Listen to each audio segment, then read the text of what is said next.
अच्युतं केशवं कृष्णदामोदरं रामनारायणं जानकीवल्लभम्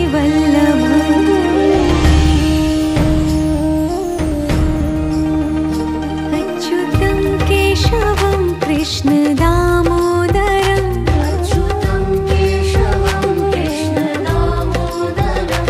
रामनारायणं जानकीवल्लभम्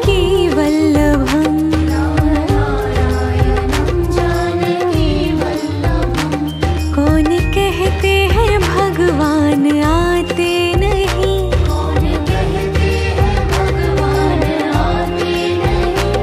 तुम मीरा के जैसे बुलाते नहीं,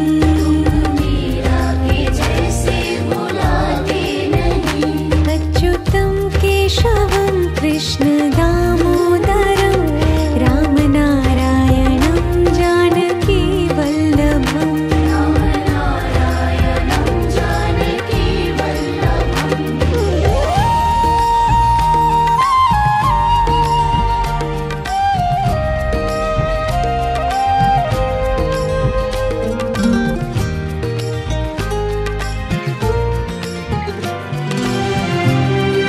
नंदन गोपाला जय वसुदेव नंदन गोपाला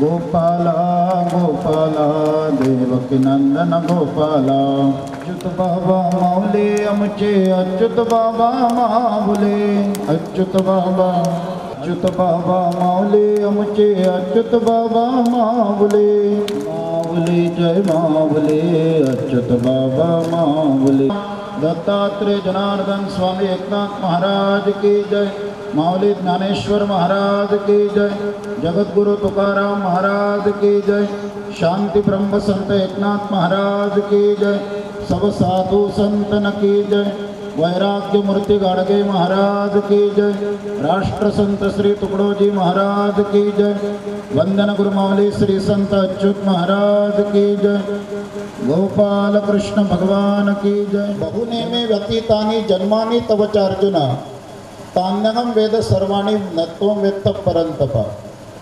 आपण मागच्या 7 दिवसामध्ये काय जेवलो काय खाल्लं हे आपल्याला माहित नाही, परंतु आत्मज्ञानाची प्रचिती दिव्यत्वाची प्रचिती आणि तेथे माझे कर जुळते। साधू संतांना मागचंही माहिती आहे, पुढचंही माहिती आहे आणि चालू वर्तमान काळही माहिती आहे। तिन्ही त्रिकाल ज्ञानाचे मला जर एका शब्दात कोणी विचारलं की काय हो वैराग्य मूर्ती गाडगे महाराजांची व्याख्या सांगू शकता का, एका शब्दामध्ये जर सांगायचं झालं तर निष्पृह सर्व कामेभ्य युक्त इत्युच्यते तदा। कर्म तर तुम्ही आम्ही करतो, पण स्वार्थासाठी कर्म करणारे अनेक आहेत। जे स्वतःसाठी जगतात ते जिवंत मरतात, पण जे दुसऱ्यासाठी जगतात ते मेल्यानंतर सुद्धा जिवंत राहतात।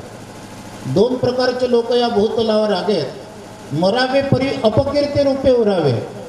जे अपकीर्तीच्या रूपाने जीवन जगतात ते जिवंत मेलेले आहेत, परंतु काही काही महापुरुष असे असतात की मरावे परी कीर्ती रूपे उरावे।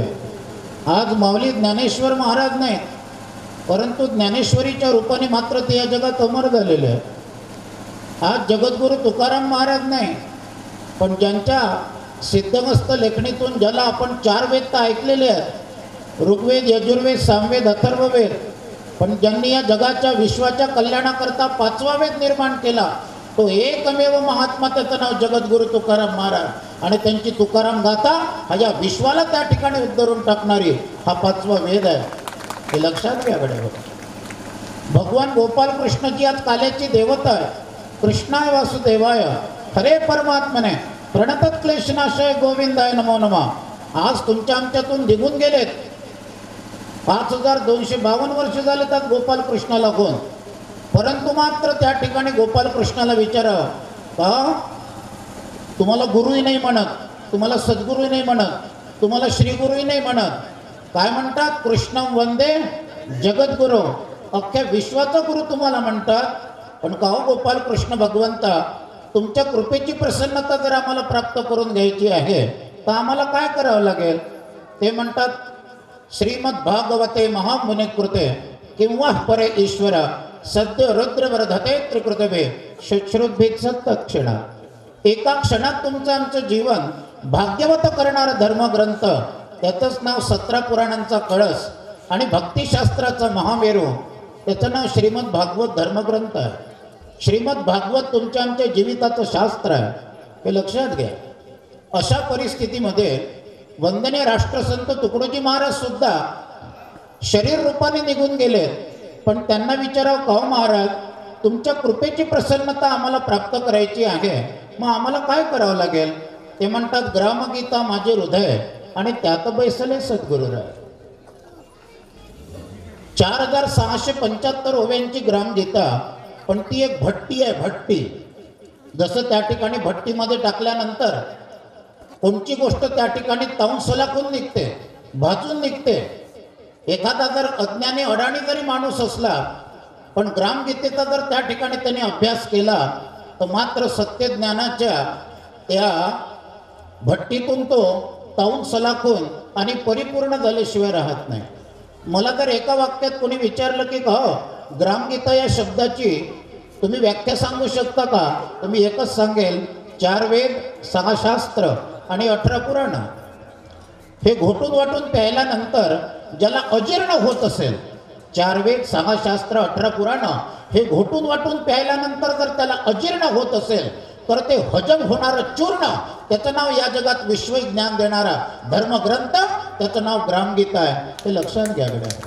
काय सांगू त्या संतांचे उपकार, माझं निरंतर जागविते. म्हणून साधू संत जरी या जगतातून शरीर रूपाने निघून गेले, तरी मात्र त्या ठिकाणी एक वाक्य लक्षात ठेवा, महात्मे कधी जात नसतात आणि पापात्मे कधी राहत नसतात. महात्मा, ज्यांचा आत्माच मुळात लहान नसून महान आहे, त्यांना महात्मा असं म्हणतात.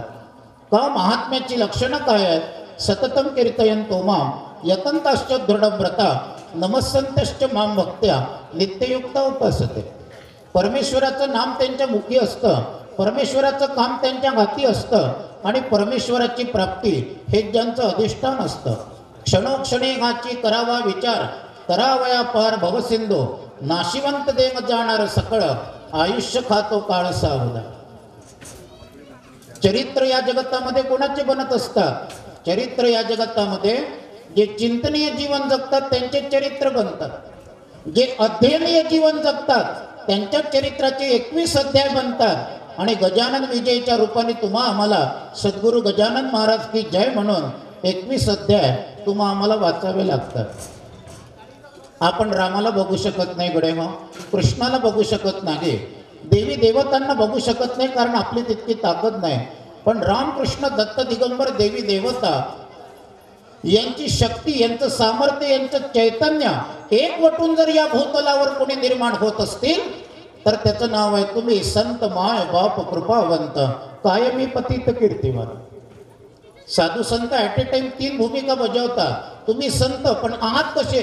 माय, बाप आणि कृपावंत. 3 भूमिका बजावतात.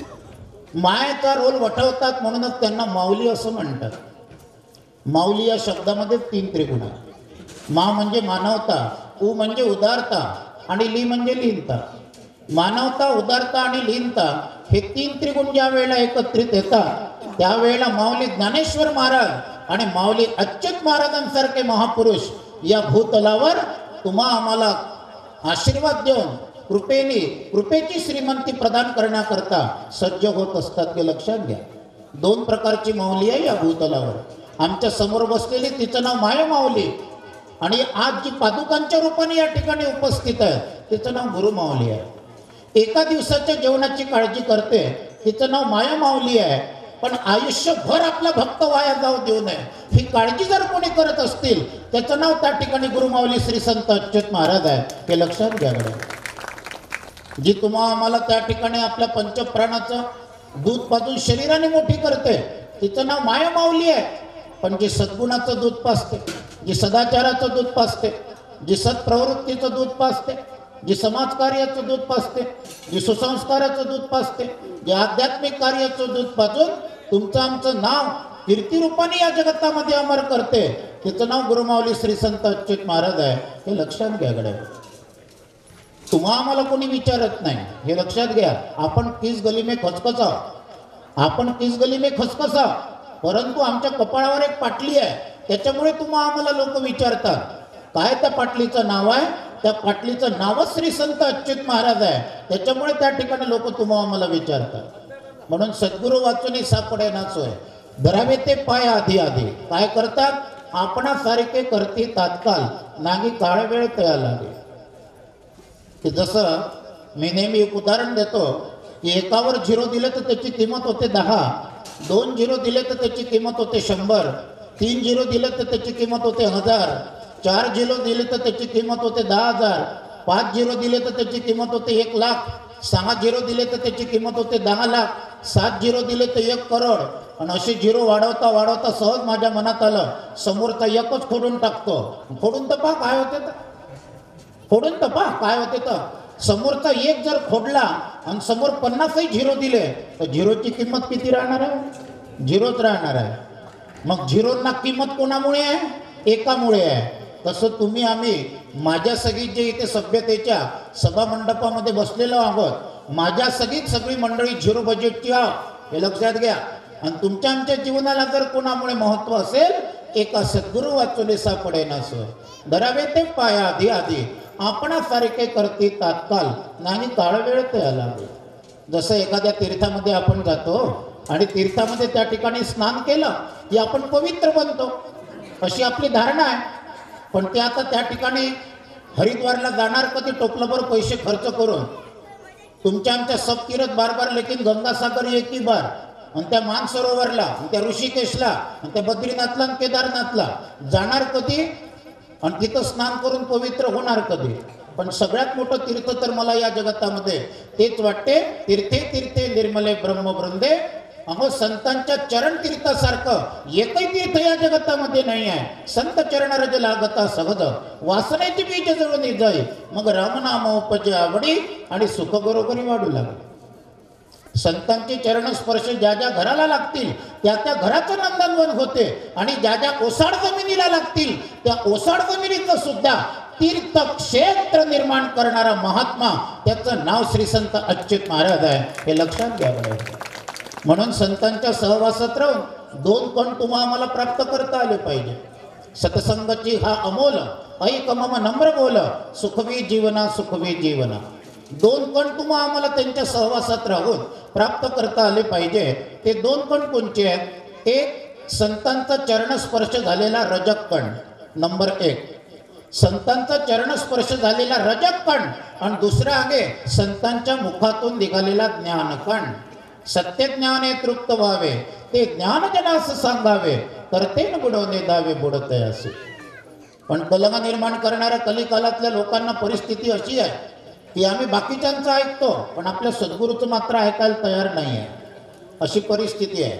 आम्ही कुत्र्याचं ऐकतो, आम्ही बोक्याचं ऐकतो, आम्ही मांजराचं ऐकतो. एका सद्गुरूकडे काही लोक आले, बसले त्यांच्यासमोर, संध्याकाळ झाली. ते म्हणे महाराज आम्ही निघतो. महाराज म्हणे थांबून जा, रस्ता जंगलाचा आहे, हिंस्त्र श्वापद आहे, आजच्या दिवस मुक्काम करा, सकाळी त्या ठिकाणी उजाडलं की निघून जा 6 वाजता 6:15 वाजता. महाराज नाही, आम्हाला भरपूर काम आहे. सकाळी 6 वाजता उठून कामं करत असता का? आजच्या दिवस थांबून जा. महाराजांनी एकदा म्हटलं, 2दा म्हटलं, 3दा म्हटलं, पण त्या लोकांनी काही ऐकलं नाही. मग महाराजांनी त्या ठिकाणी विचारलं, तुमचा विचार म्हणे, जाऊ द्या आता, मी तुम्हाला 1, 2दा 3दा म्हटलं, बाकी तुमचा विचार पहा म्हणे, तुम्हाला काय करायचं. बसले गाडीमध्ये, 3 लेडीज होत्या. महाराज त्यांना सार करायसाठी गेटपर्यंत आले, दारापर्यंत. ते गाडी गेली आणि 2च मिनिटात परत वापसही आली. गेली गाडी 2च मिनिटात परत वापसही आली. सहजच त्या ठिकाणी ते गाडीतून उतरल्याबरोबर महाराजांनी विचारलं म्हणे, का तुम्हाला तर खूपच घाई होती म्हणे जायची, लगेच 2 मिनिटात वापसही आले. हो म्हणे महाराज, आम्ही निघालो म्हणे गाडीमध्ये, पण त्याचं काय झालं म्हणे, एक मांजरच आडवी गेली म्हणे. मांजरच आडवी गेल्याबरोबर म्हणे, मांजर आडवी जाणे म्हणजे अपशकून. आपल्याकडे शकून अपशकून खूप मानतात. म्हणजे मांजर आडवी गेली म्हणून अपशकून घडलं, पुढे आणखी काही विपरीत घडू नये म्हणून म्हणे आम्ही तिथूनच पलटलो म्हणे. महाराजांनी तुमच्याकडे वापस आलो, तुम्ही म्हणत होते तेच बरोबर होतं, थांबून जा. महाराजांनी डोक्यावर हात मारला. महाराज म्हणे, मी एकदा म्हटलं, 2दा म्हटलं, 3दा म्हटलं, 4दा म्हटलं, 5-5दा या ठिकाणी त्यांना म्हणत होतो, पण ते थांबले नाहीत. आम्ही संतांचं ऐकायला तयार नाही, पण मांजरीचं ऐकायला मात्र तयार आहोत, बोक्याचं ऐकायला मात्र तयार आहोत. अशी परिस्थिती तुम्हा आम्हा लोकांची. आणि म्हणून संतांच्या सहवासात राहून त्यांचा चरणस्पर्श झालेला रजककण आणि त्यांच्या मुखातून निघालेला ज्ञानकण, हे दोन कण ज्यांनी प्राप्त केले त्याला मागे पलटून पाहण्याची गरजच नाही. आणि याची पलीकडे जाऊन सांगतो की संतांचं चरणस्पर्श झालेला रजककण, मुखातून निघालेला ज्ञानकण ज्यांनी प्राप्त केला त्याला कोरोनाची कणकण या जगतामध्ये काही प्राप्त त्या ठिकाणी काहीच करू शकत नाही, त्याचं केसही वाकडं करू शकत नाही, हे लक्षात घ्या. म्हणून मानवी जीविताचं उन्नती, मानवी जीविताचा विकास आणि मानवी जीविताचा उद्धरेद आत्मनात्मानंद आत्मानम वसादे आत्मैव आत्मन बंधुरात्मैवरी पुरात्मना. तुम्हा आम्हाला जर या जगतामध्ये तुमच्या आमच्या जीविताचा उद्धार विकास उन्नती करायची असेल, नाही त्या ठिकाणी भगवे कपडे घालून साधू बनला तर चालेल, नाही तो सत्पुरुष बनला तर चालेल, नाही तो महापुरुष बनला तर चालेल, नाही तो संत बनला तरी चालेल, पण संत अच्युत महाराजांसारख्या दिव्य महात्म्यांचा सच्चा भक्त तरी बनण्याची पात्रता तुमच्या आमच्यामध्ये यावी, त्याच्यासाठी हा पारमार्थिक प्रपंच आहे. सच्चा सेवक तरी बनण्याची पात्रता तुमच्या आमच्यामध्ये यावी, सच्चा दास तरी बनण्याची पात्रता तुमच्या आमच्यामध्ये यावी. सच्चे सेवक बनेंगे हम, आज़ादी को पाएंगे और घर घर में आबादी देकर जो राम राज्य फैलाएंगे, जो राम राज्य फैलाएंगे. सच्चा दास तरी बनण्याची पात्रता तुमच्या आमच्यामध्ये आली पाहिजे. अहो, दास म्हणजे काय? एकमेकाचे डास करणारे भरपूर आहेत, कंपनीमध्ये गेले तर एकमेकाचे बॉसही भरपूर आहेत, पण दास म्हणजे काय? ज्याच्यामध्ये देण्याची आस आहे त्याचं नाव दास आहे, आणि ज्याच्यामध्ये फक्त घेण्याचीच आस आहे त्याचं नाव घास आहे. घास. और घास कौन खाता है ये आपको अच्छी तरह से मालूम है. घास हे जानवर खाता है आणि गवताला हिंदीमध्ये घास म्हणतात. परंतु आजच्या या कलम निर्माण करणाऱ्या कलिकालातल्या माणसाची परिस्थिती तशीच आहे. जनावरापेक्षाही निपटारा आहे, दगडापेक्षाही निपटारा आहे. तुम्ही म्हणाल का हो, हे असं का बरं? जनावरापेक्षा निपटारा याच्यासाठी आहे की ती चार पायाच्या कुत्र्याला तरी समजते की आपल्याला किती जागेत बसायचं आहे. तुम्ही पहा, कुत्रं ज्या वेळेला बसते त्यावेळेला एकदम असं कुठेही बसून नाही जात ते. पहिले त्याला जितकी जागा पाहिजे तितकं ते दोन पायाने समोरची जमीन उखरते, हे की नाही? समोरची जमीन उखरते, जेवढी जागा पाहिजे तेवढ्याच जागेत बसते, दुसऱ्याच्या जागेवर अतिक्रमण नाही करत ते. चार पायाच्या कुत्र्याला तरी समजते, दोन पायाच्या माणसाला कधी समजणार? जनावरापेक्षाही निपटारा आहे. आपल्या प्लॉटमध्ये तर घर बांधतेच बांधते, पण दुसऱ्या प्लॉटची 4-5 फूट जमीन आपल्या याच्यात ओढून घेते आणि मग कोर्टामध्ये भांडणं त्या ठिकाणी करायला तयार आहे. अशी परिस्थिती आजकालच्या कलंक निर्माण करणाऱ्या कलिकालातल्या माणसाची जनावरापेक्षा निपटारी आहे. आणि दुसरा शब्द मी वापरला, दगडापेक्षाही निपटारी आहे. कारण एक दगड एकदाच मंदिरात जाते, काही वारंवार मंदिरात जात असते का दगड?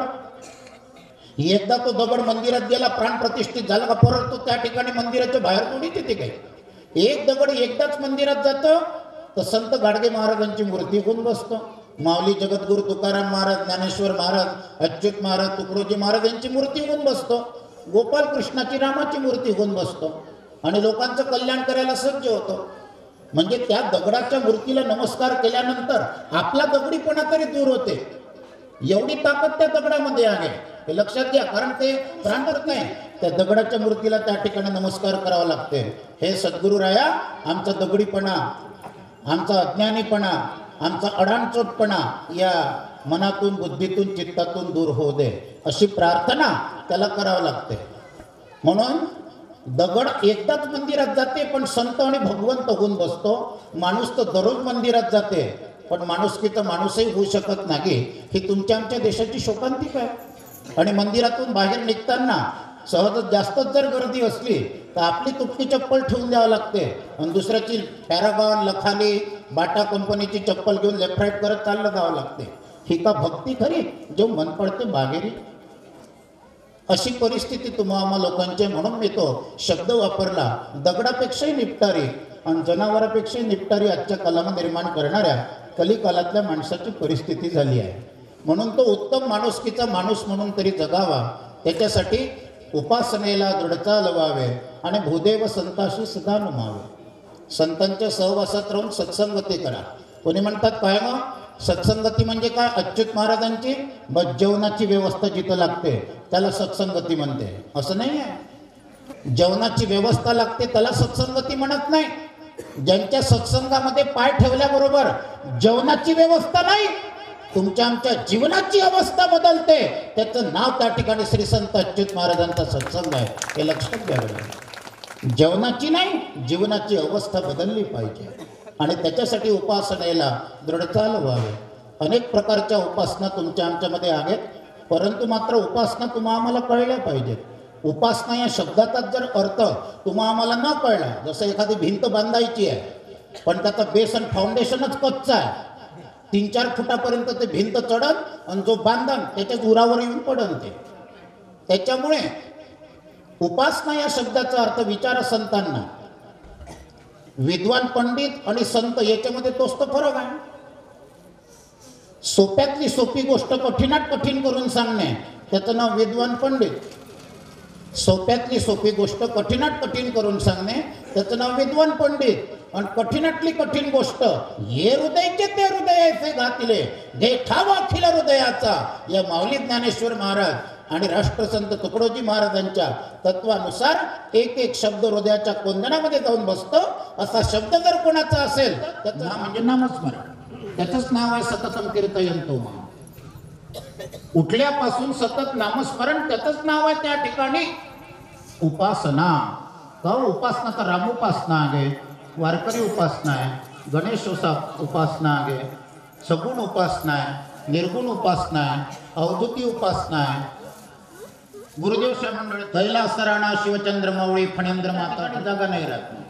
पहिले शंकरजीच्या मंदिरामध्ये लोक वाट पाहत असत, तो शंकरजीच वाट पाहत असे माझ्या मंदिरात कोण येते. आता मात्र थंडी कुडकुडत रात्रंदिवस त्याच्यावरती भरलेलीच असते त्याच्यावर, अशी परिस्थिती आहे. हिंदूंचं संघटन होते आहे ही एक महत्वाची चांगली बाजू तुम्हाला आम्हाला पाहिली पाहिजे. अशा परिस्थितीमध्ये देव आणि महादेव याच्यामध्ये तोच तो फरक आहे. जो अमृत पितो त्याचं नाव देव, अण्णावाचे देव नाही म्हणत आहे मी, हे लक्षात घ्या. जे अमृत पितात त्याचं नाव देव, पण जी वाईट गोष्टीतली आपला जीव घेणारे त्याला विषरत्न म्हणतात, आहे की नाही. एकदम शेवटचं पाऊल गाठते ती गोष्ट, त्या उच्च अवस्थेला जाऊन पोचते. मग ते पांगे जातीचे येरा गबाळाचे काम नावे कोणी नाही पित का, द्या माझ्या जवळ द्या. देवादिदेव महादेव जेनो काम तेनो करी. विष्णू भगवंताची आज्ञा झाली, देवादिदेव महादेव तुम्ही घेऊन घ्या, म्हणजे ठीक आहे हरकत नाही. कारण ते विष जगर त्यांनी त्या ठिकाणी आपल्या गळ्यात ठेवलं. पोटात गेलं असतं तर त्रास झाला असता, आणि तोंडात ठेवलं असतं तर विषारीच पाहिलं असतं, विषारीच बोलला असता. कारण या जगात गोड बोलून विष ओकणारे अनेक लोक आहेत. Be alert from them. जरा सावध राहायचं अशा लोकांपासून. मस्ते करत राहा, तीच तुमची आमची भक्ती आहे आणि तीच तुमची आमची उपासना आहे. लगेच महाशिवरात्री जात नाही, कारण या जगात 2च रात्री आहे. कोणत्या? एक शिवरात्री आणि दुसरी नवरात्री. शिवरात्री म्हणजे पुरुषार्थ प्राप्त करण्याचा दिवस आहे, आणि नवरात्री म्हणजे तुमच्या आमच्या नव इंद्रियांना जागृत करणारी रात्र आहे, त्याचं नाव नवरात्री आहे. ती देवी मातेच्या दुर्गा, काली, चंडी, भवानी याचं साकार रूप म्हणजे त्या ठिकाणी पार्वती माता. म्हणजे ज्या वेळेला आपला श्रावण महिना येतो, श्रावण महिना पूर्ण शंकरजीला अर्पण करून टाकलेला आहे. श्रावण महिना गेला की लगेच भाद्रपद महिना येतो. वक्रतुंड महाकाय सूर्यकोटी समप्रभ निर्विघ्नं कुरु मे देव सर्व कार्येषु सर्वदा. आणि मग गणनाथ सरस्वती रवी शुक्र बृहस्पती पंचेतानी स्मरे नित्यं वेदवाणी प्रवर्तते गणपती बाप्पा मोरया. आणि मग मंगलमूर्ती मोरया. 10 दिवसपर्यंत त्या ठिकाणी त्याचं चिंतन करतात. म्हणून त्याचंही पण जागोजागी मंदिर आहे. त्याची उपासना भाद्रपद शुद्ध चतुर्थी ते अनंत चतुर्दशीपर्यंत केली जाते. श्रावण झाला म्हणजे बापाची उपासना झाली, भाद्रपद झाला म्हणजे दुसऱ्या पोराची उपासना झाली.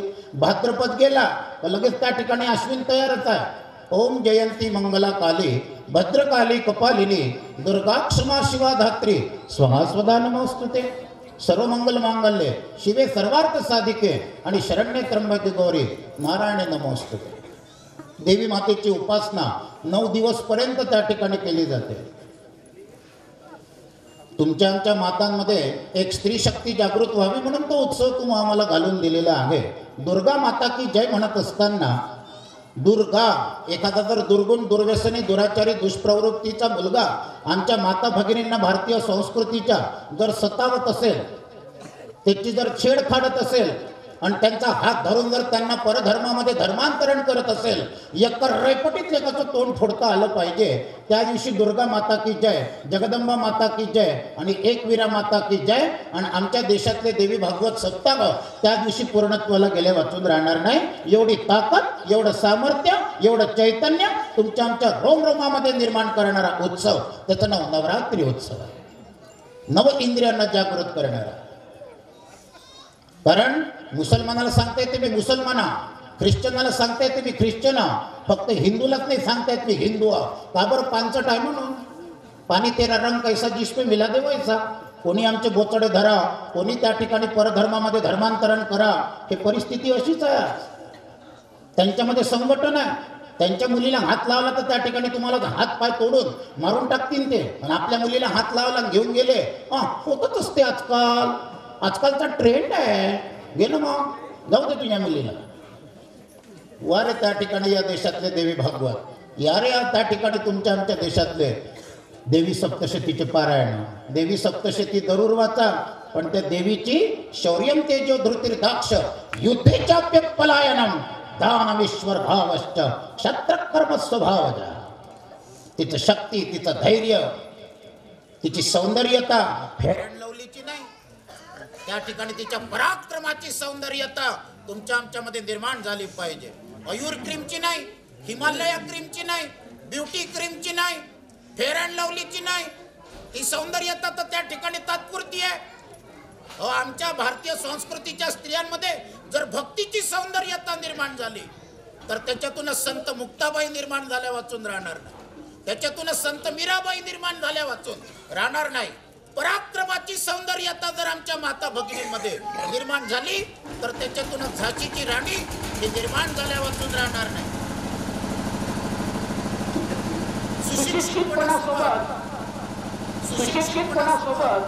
सुसंस्कृतपणाची सौंदर्यता निर्माण झाली तर त्याच्यातूनच सावित्रीबाई फुले निर्माण झाल्या वाचून राहणार नाही.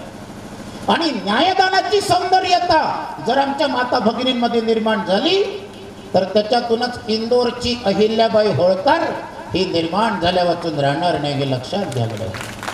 ते ताकद, ते सामर्थ्य तुमच्या आमच्यामध्ये निर्माण झालं पाहिजे. पेशवेंची सून होती आनंदीबाई जोशी आणि तिला महेश्वरच्या वाड्यात ठेवण्यात आलं होतं.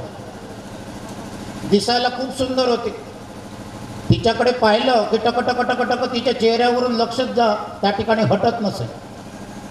तिचं ध्यानच लागत असे, इतकी ती सुंदर होती दिसायला. आता अहिल्याबाई होळकरच्या भेटीला लोक जायचे आणि म्हणून त्या आनंदीबाई जोशीने आपल्या सेविकांना म्हटलं, दासींना म्हटलं, एक काम करा म्हणे, तुम्ही लोक मला भेटायला येतात ठीक आहेत म्हणे, लोक मला भेटायला येतात कारण मी सुंदर आहे दिसायला.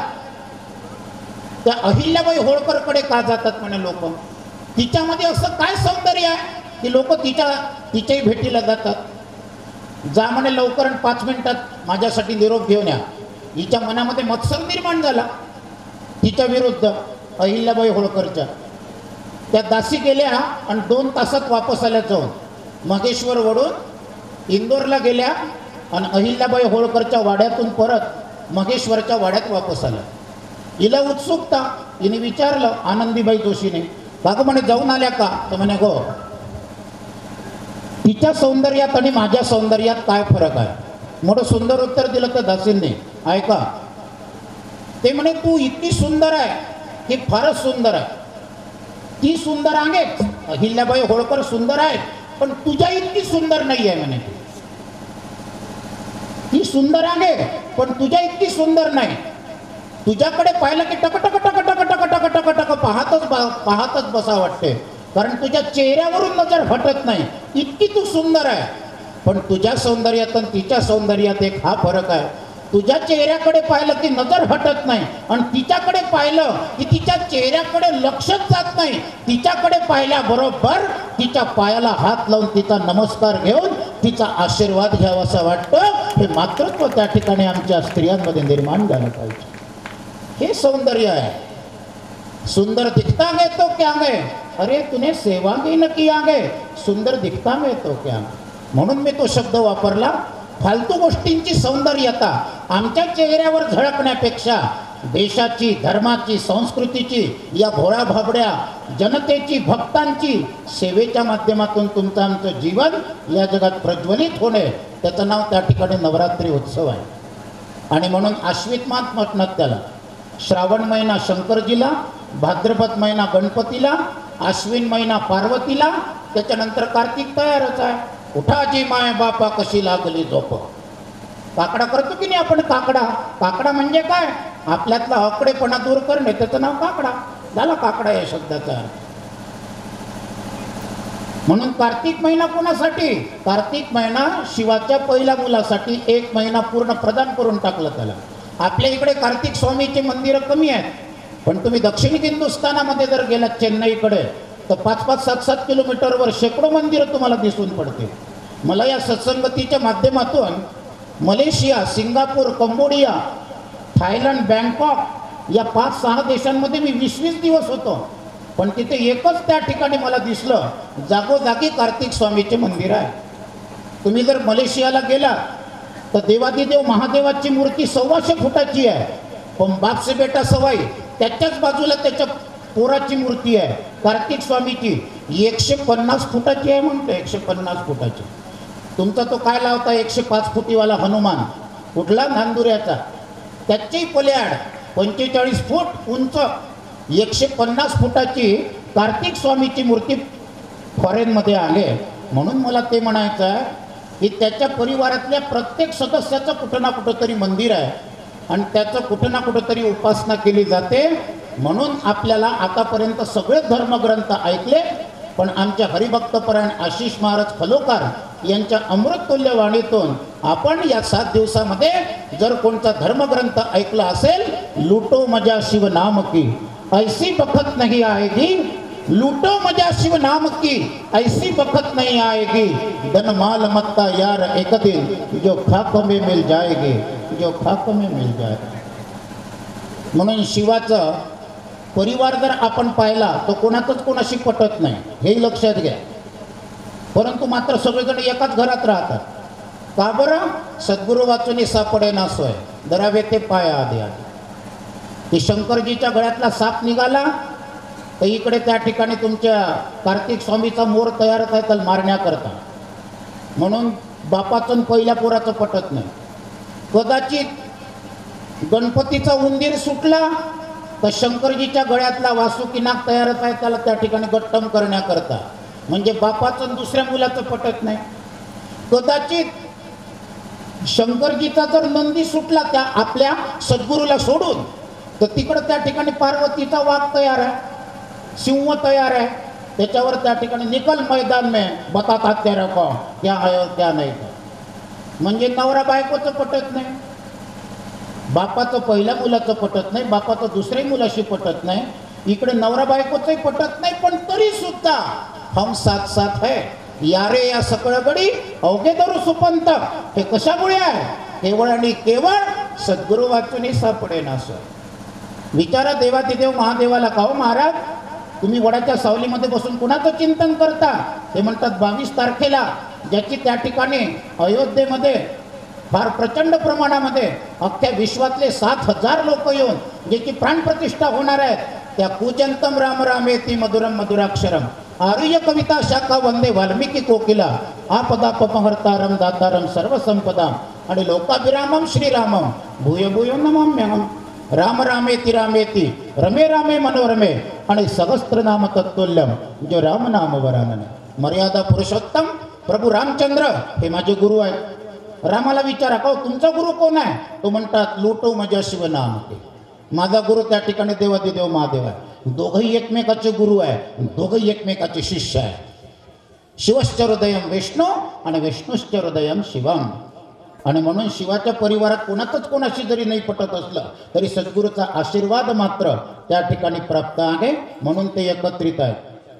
मर्यादा पुरुषोत्तम प्रभू रामचंद्र ज्यांची आता 22 तारखेला आपल्या देशामध्ये खऱ्या अर्थाने दिवाळी तुम्हा आम्हाला मनवायची आहे.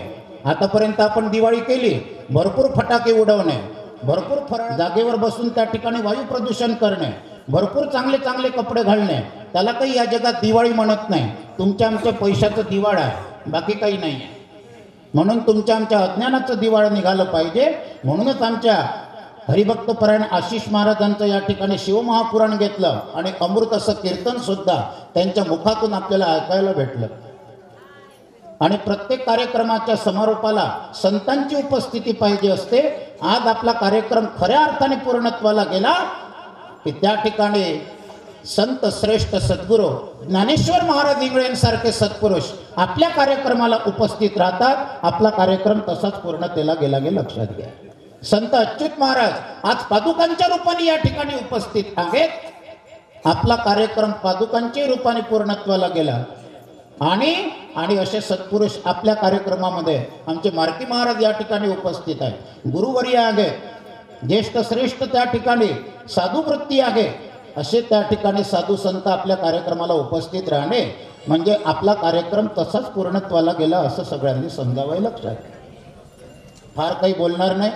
आज आपल्या या ठिकाणी ज्यांनी या कार्यक्रमाचं आयोजन केलं, गाडगे महाराजाच्या पुण्यतिथीचं निमित्त आहेच आहे, परंतु सोबतच अच्युत महाराजांचे परमभक्त आमने जगन्नाथरावजी पेढेकर, त्यांच्या अण्णावात असतं पेढे आहे म्हणजे गोडवा आहे, आणि जगन्नाथ का भात जग पसारे हात अशी परिस्थिती आहे. आज अनेक वर्षापासून ते गोपालकृष्णाची सेवा करतात. भागवत त्यांच्या घरी 5 वर्ष झालं. मागच्या वर्षी गुरुचरित्र झालं म्हणजे 6वा सप्ताह, आणि आता हा शिवमहापुराण झालं म्हणजे 7वा सप्ताह. 7 सप्ताह त्यांनी घेतले. आता त्यांची इथं तुला करणार आहे. कोणाची तुला कशाने करतात, कोणाची तुला कशाने करतात. कोणी म्हणते आम्ही लाडू वाटणार, कोणी म्हणते आम्ही गुळाच्या भेल्या वाटणार, कोणी म्हणते आम्ही साखर वाटणार डायबिटीज होतपर्यंत. आमच्या कॉलनीमध्ये एकाचं त्या ठिकाणी 75वी झाले. त्याला कशाने तोललं असं, वांग्यांना बटाटे, आणि तेच त्याला त्या ठिकाणी नंतर जेवणामध्ये खाऊ घातले. मग अशा परिस्थितीमध्ये असे जे त्या ठिकाणी सद्भक्त असतात, सेवक लोक असतात, मला तर वाटते जगन्नाथरावची तुला त्याच वेळेला पूर्णतेला जाईल की एका तुलेमध्ये एका पारड्यामध्ये जर त्या ठिकाणी आमच्या जगन्नाथरावजीला बसवलं तर दुसरं पारडं जर बरोबर यायचं असेल तर आतापर्यंत 7 सप्ताहाचं जे पुण्य आहे ते सगळंच्या सगळे 7 सप्ताह दुसऱ्या पारड्यात ठेवून द्या. पारडं बरोबर आल्याशिवाय राहणार नाही गे लक्षात घ्या. म्हणून भाग्यवंता घरी भजन पूजन. आणि अशा परिस्थितीमध्ये आज ते 75 वर्षाचे झालेले आहेत. शरीर प्रकृती फारशी काम करत नाही, परंतु मात्र त्या ठिकाणी त्यांचं मन मात्र अजून तरुण आहे. त्यांचा उत्साह, त्यांची शक्ती ते अजूनही तुम्हाला आम्हाला वेळोवेळी प्रेरणा देत राहते. हाताशी मात्र तर त्या ठिकाणी मागे पुढे सतीश महाराज आहेत, आमचे त्या ठिकाणी गोपाल महाराज आहेत, त्यांचे स्वतःचे पुतणे आहेत, पण मात्र त्या ठिकाणी त्यांचे पुतणे आहेत, त्यांच्या मानस कन्या आहेत. या सगळ्या जणी त्या ठिकाणी सप्ताह म्हटल्या की त्या ठिकाणी त्यांच्या मदतीला धावून येतात. हेच त्यांनी आयुष्यभर कमवलेलं पुण्य आहे आणि हेच त्यांचं पीक घेतो. पण आमच्या जगन्नाथराव आणि त्यांना साथ देणाऱ्या आमच्या विमलताईंनी एकच त्या ठिकाणी आयुष्यभर पीक घेतलं आणि ते म्हणजे दुसरं प्रेम भगवंतावर करतात. लगाले प्रेम ईश्वर से अगर तू मोक्ष चाहता है. आणि तिसरं प्रेम हे सद्गुरूवर करतात. गुरुदेव हमारा प्यारा है जीवन का उजियारा. याच्या व्यतिरिक्त जे प्रेम आहे फालतूपर्यंत तो कोरोना पॉझिटिव्ह निघत नाही तोपर्यंत. तो एकदा का कोरोना पॉझिटिव्ह निघाला का 14 दिवस न करू नये कोणत्या गोष्टींचा. पण तो प्रपंच आम्ही करतो. प्रपंच आमच्या पेढेकर दाम्पत्याने केला, परंतु जोपर्यंत आपल्या प्रपंचाला एखाद्या सिद्ध महात्म्याचा कृपा आशीर्वाद लाभत नाही तोपर्यंत आपला प्रपंचच या जगात पूर्णत्वाला पोहोचत नाही. आणि संत श्रेष्ठ सद्गुरू अच्युत महाराजांसारख्या दिव्य महात्म्यांचा आशीर्वाद भेटला आणि तसाच त्यांचा प्रपंच त्यांनी आपला परमार्थ रूपाने पूर्णत्वाला नेला. थोडाही गुण मिळता घ्यावा. प्रत्येक माणूस परिपूर्ण नसतो, काही ना काही खोट असते. काय करतो काय नाही बाकीचं काही घेणं देणं नाही आहे. त्याच्यात चांगल्या गोष्टी त्या ठिकाणी घेण्याचा प्रयत्न करा. तुम्ही म्हणाल सामान्य माणसामध्येच खोट असतात का? अरे साधूमध्ये खोट असतात. अमक्या साधूच्या पायाला हात लावला का 40,000ची नोकरी लागते. तमक्या साधूच्या पायाला हात लावला का घर जर पूर्ण असेल तर तेही पूर्ण होते. त्या ठिकाणी सावध राहा.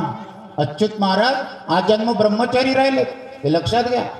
अच्युत महाराज आजन्म ब्रह्मचारी राहिले, परंतु मात्र 89 वर्षाच्या वयापर्यंत आपल्या चरित्राला एकही त्या ठिकाणी डाग न लागू देणारा, एकही कलंक न लागू देणारा आणि काळी मान न फासू देणारा, शुद्ध गंगेच्या पाण्यापेक्षाही निर्मळ अंतःकरणाचा महात्मा, त्याचं नाव श्री संत अच्युत महाराज आहे, हे लक्षात घ्या.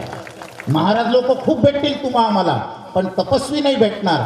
या भारताच्या जंगलामध्ये 17 वर्ष कठोर तपश्चर्या झालेला एकमेव महात्मा, त्याचं नाव त्या ठिकाणी संत अच्युत महाराज आहे. म्हणून अशा तपस्वी संतांचं कृपेचं कवच ज्या परिवाराला लाभलेलं आहे त्याचं नाव पेढेकर कुटुंब आहे. आज आपण समारोपीय काल्यानिमित्त जमलेलो आमच्या पेढेकर काकांना 75वी काय याच्याही पुढे उदंड आयुष्य लाभो अशी आमच्या कीर्तनकार महाराजांनीच या ठिकाणी प्रार्थना तर केलेलीच आहे. परंतु मात्र जीवे शरद शतम वर्षे शरद शतम अशी आपण अच्युत महाराजांना, गाडगे महाराजांना, माऊली ज्ञानेश्वर महाराजांना, सगळ्या संत आणि कालेची देवता भगवान गोपालकृष्णाला सुद्धा तीच प्रार्थना करू. काला म्हणजे संघटन, काला म्हणजे एकत्रीकरण, जातीयतेचा भेद मिटवणारा त्याचं नाव काला आहे, धर्मांधतेचा आणि पंथांधतेचा भेद मिटवणारा त्याचं नाव काला आहे. आणि म्हणून ते संघटन आज हिंदू धर्माला अत्यंत आवश्यक आहे, की ज्या वेळेला आपण म्हणतो तो त्या जातीचा, तो त्या धर्माचा, तो त्या वर्णाचा, चारी वर्ण तर आपल्यातच आहे, चारी वर्ण तर आपल्यातच आहे. ज्याची सद्बुद्धी शाबूत आहे तो या ठिकाणी ब्राह्मण आहे, ज्याच्या हातामध्ये बळ आहे तोच या जगतामध्ये क्षत्रिय आहे, जो पोटासाठी व्यवसाय करतो तोच या जगतामध्ये वैश्य आहे, आणि जो पायाने सेवा करतो देशाची, धर्माची, जनतेची, भोळ्या भाबड्या भक्तांची, तोच या जगतामध्ये एक शूद्र आहे. नाही का? शूद्र म्हणजे सेवा करणारा. मग तुमच्या आमच्या डोक्यात जर ब्राह्मण आहे, हातात जर क्षत्रिय आहे, पोटात जर वैश्य आहे, पायात जर त्या ठिकाणी शूद्र आहे, मग कशाला दुसरीकडे बोट दाखवता? हा, तो त्या जातीचा, तो त्या पंथाचा, तो त्या संप्रदायाचा, पंतमतांचा गलबला कैसा घडावा अशक्ताला, जो जे मती सापडला तो तिथेची धन्य. सगळ्या पंथांनी, सगळ्या संप्रदायांनी, सगळ्या जातींनी एकत्रित येऊन विश्वैक विद्यापीठाचा मानवता धर्माचा काला स्थापन करणारा महात्मा, त्याचं नाव श्री संत अच्युत महाराज होतं, हे लक्षात घ्या. सगळ्या जातीच्या लोकांना महाराजांनी एकत्रित केलं आणि आज अच्युत महाराजांच्या प्रेमापोटी आज एवढी मोठी जनता एकत्रित आली. आणि आमच्या पेढेकर काकांना कोणी आशीर्वाद देणार मोठे असतील तर, आणि लहान असतील तर त्यांना शुभेच्छा देणार. तर असा शुभेच्छांचा वर्षाव त्यांच्या पाठीशी, सद्गुरू कृपेचा कवच त्यांच्या पाठीशी सदोदित राहो. एवढं बोलून एक आनंदाची बातमी अशी की 22 तारखेला सगळ्यांना दिवाळी तर मनवायचीच आहे, परंतु अयोध्येला जाण्यासाठी अख्ख्या भारतातून 2500 साधू संत त्या ठिकाणी आहे. आणि त्याच्यात विदर्भातून 5 जणांची सिलेक्शन झालेलं आहे. आणि त्याच्यामध्ये पहिला नंबर जर कोणाचा लागला असेल तर या देवाचा लागलेला आहे. आपला आशीर्वाद घेऊन त्या ठिकाणी ज्ञानेश्वर महाराज इंगळेसारखे, आमचे मार्की महाराजांसारखे सत्पुरुष या ठिकाणी ज्येष्ठ श्रेष्ठ उपस्थित आहेत. त्या गुरुवर्यांचा आणि आपल्या सगळ्या मातृशक्तीचा, पितृशक्तीचा आशीर्वाद घेऊन मलाही 20 तारखेला अयोध्येच्या त्या प्राणप्रतिष्ठा सोहळ्याला जायचं आहे. तेव्हा त्या अच्युत महाराजांचा जन्मशताब्दी महोत्सव सुद्धा 20 तारखेपासूनच आहे, हे लक्षात घ्या. त्याच्यामुळे एक निमंत्रण सुद्धा आपल्याला द्यायचं होतं. अच्युत महाराजांचा जन्मशताब्दी महोत्सव येत्या 20 पासून तर 28 पर्यंत फार प्रचंड प्रमाणामध्ये अच्युत महाराजांचं जन्मगाव वरुडला होणार आहे. पहिल्याच दिवशी नितीनजी गडकरी आपल्या भारताचे परिवहन मंत्री त्यांच्या हस्ते त्याचं उद्घाटन होणार आहे. फार प्रचंड असा त्या ठिकाणी तो सोहळा 8 दिवसपर्यंत चालणार. आणि दुसऱ्या दिवशी अजित कडकडे यांचं गायन आहे.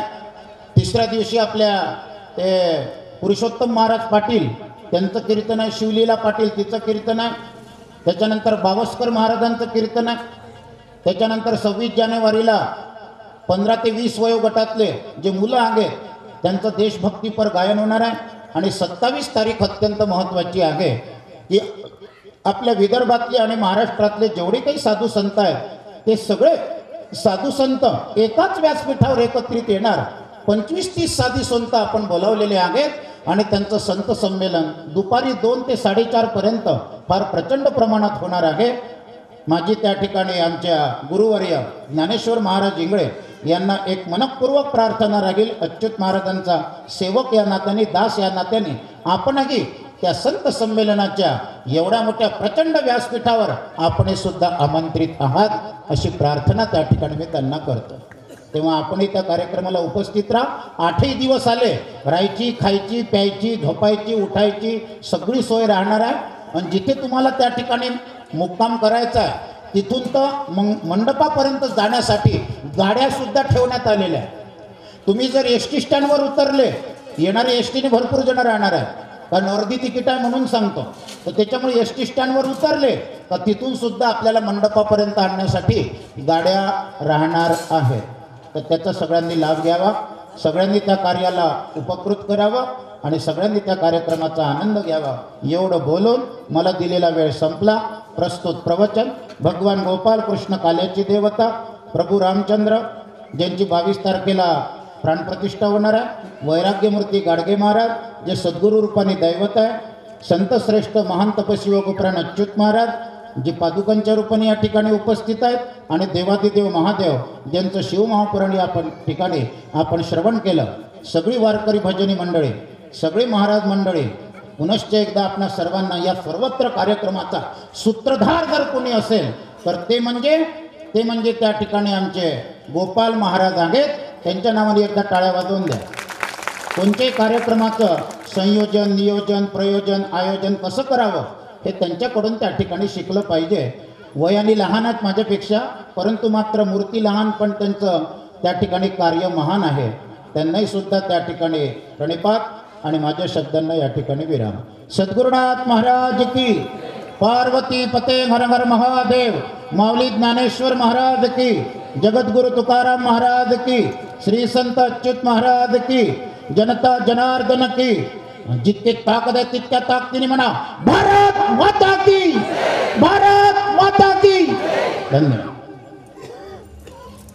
आमच्या मामांचं श्रद्धास्थान, आचार्याचं स्थान असणारे आमचे गुरुवर्य श्री गुरु ज्ञानेश्वरजी महाराज इंगडे हे सुद्धा या ठिकाणी आले, म्हणून मी महाराजांना विनंती करतो की त्यांनी व्यासपीठावर विराजमान व्हावं. त्याचप्रमाणे श्री गुरु संपत बाबा आश्रम पंचक्रोशी डोंगरगाव या आश्रमाचे संस्थापक आमचे सर्वांचं हृदयस्थ असणारे अण्णा ते सुद्धा या ठिकाणी आले. त्यांनाही अशी विनंती करतो की त्यांनी महाराजांच्या शेजारी व्यासपीठावर विराजमान व्हावं. ज्यांच्या वाणीतून आपण गेल्या 7 दिवसापासून शिवमहापुराण कथा श्रवण केली असे असणारं मामा, त्यांनाही अशी विनंती करतो की त्यांनी सुद्धा महाराजांच्या शेजारी बसावं.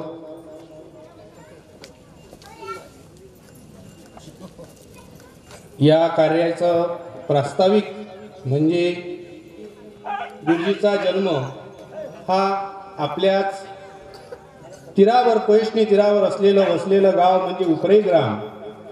उपरे ग्रामाचे किसनरावजी पेडेकर तथा मातोश्री चंद्रभागादेवी पेडेकर यांच्या पोटी त्यांचा जन्म झाला.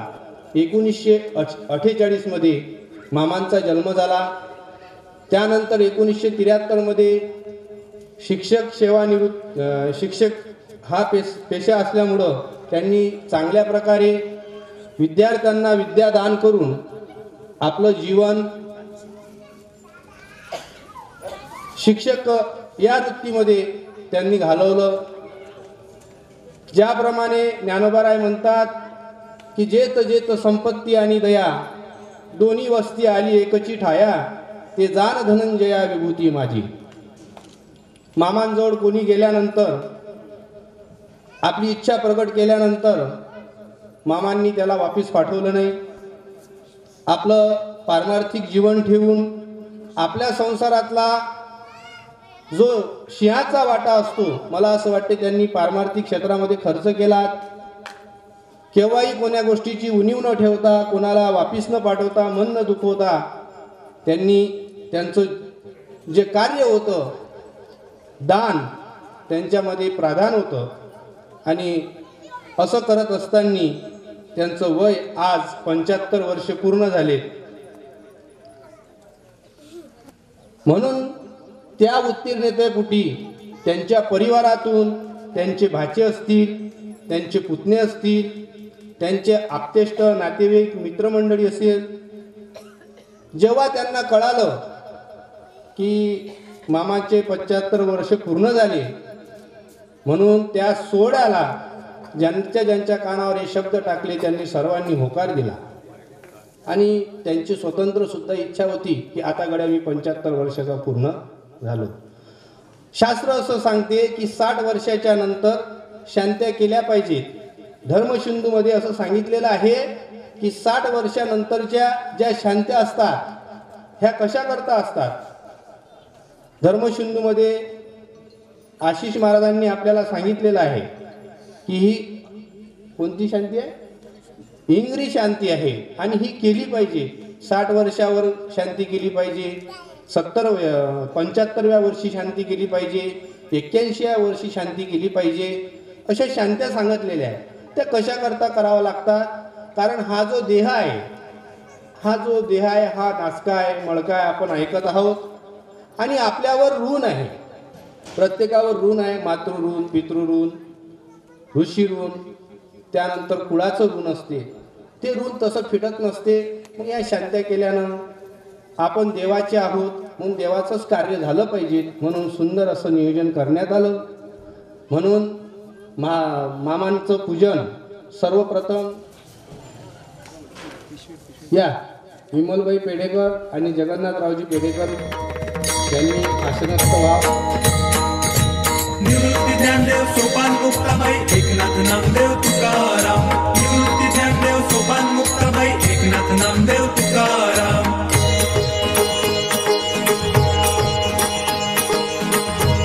कानडा राजा पंढरीचा त्यांचं पूजन करण्याकरता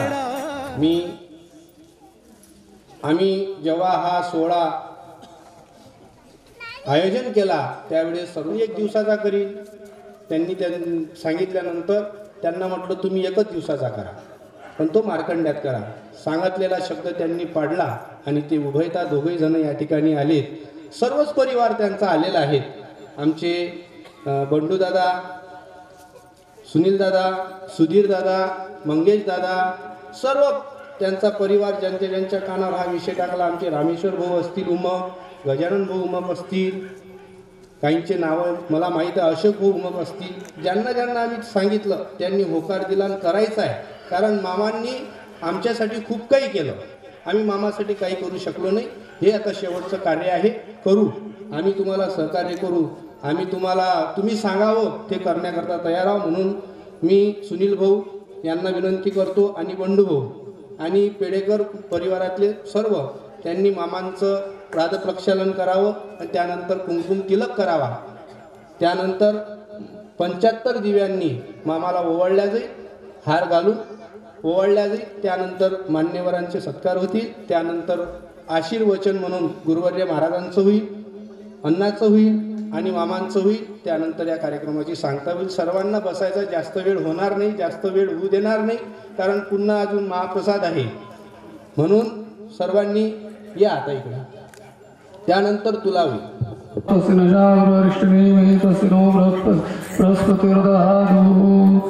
नमस्मरंताय सहस्रमूर्ते सहस्रपादाशि सुदूर पाद्यं समर्पयामि. राजा पंढरीचा, कानडा राजा पंढरीचा. कानडा राजा पंढरीचा.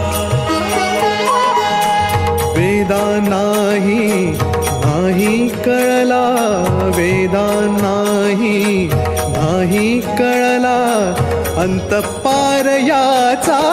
कानडा राजा पंढरीचा.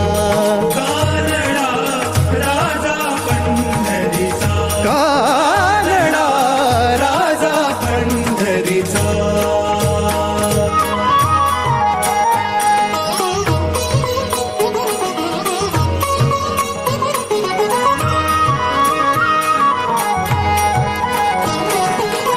निराकार तो निर्गुण ईश्वर, कसा प्रगटला असा विटेवर निराकार तो निर्गुण ईश्वर कसा प्रगटला असा ज्ञानदेव तुकाराम पंढरीनाथ भगवान की भाग्यमूर्ती गाडगे महाराज की श्री संत संपत महाराज की विजयी भव सर्वदा जेत शरद शतम राजा पंढरीचा कानडा राजा पंढरीचा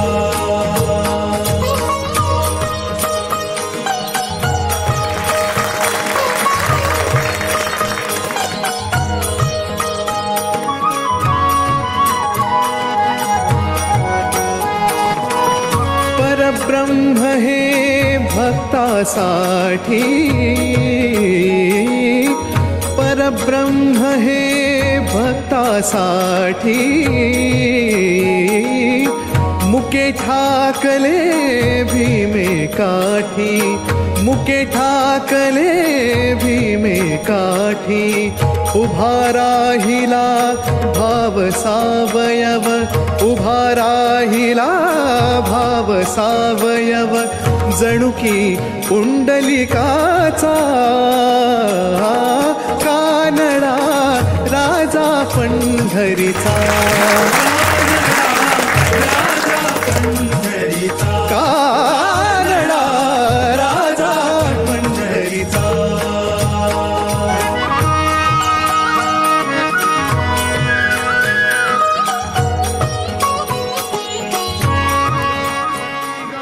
विठ्ठल श्री ज्ञानदेव तुकाराम. यानंतर आशीर्वचन म्हणून श्री ज्ञानेश्वरजी महाराज इंगडे हे 2 शब्द म्हणून आशीर्वचन करतील. महाराजांना मी विनंती करतो की अमरावती जिल्ह्याला आगळंवेगळं महत्त्व प्राप्त झालेलं आहे. अशा या अमरावती जिल्ह्यामध्ये भातकुली तालुका आहे. त्या तालुक्यातील पवित्र पयोष्णी तीरावर पूर्वेला बसलेलं तीर्थक्षेत्र सोनारखेड आणि त्या सोनारखेड गावामध्ये जन्माला आलेले अवतीर्ण झालेले श्री संत संपत महाराज यांनीच हा संपूर्ण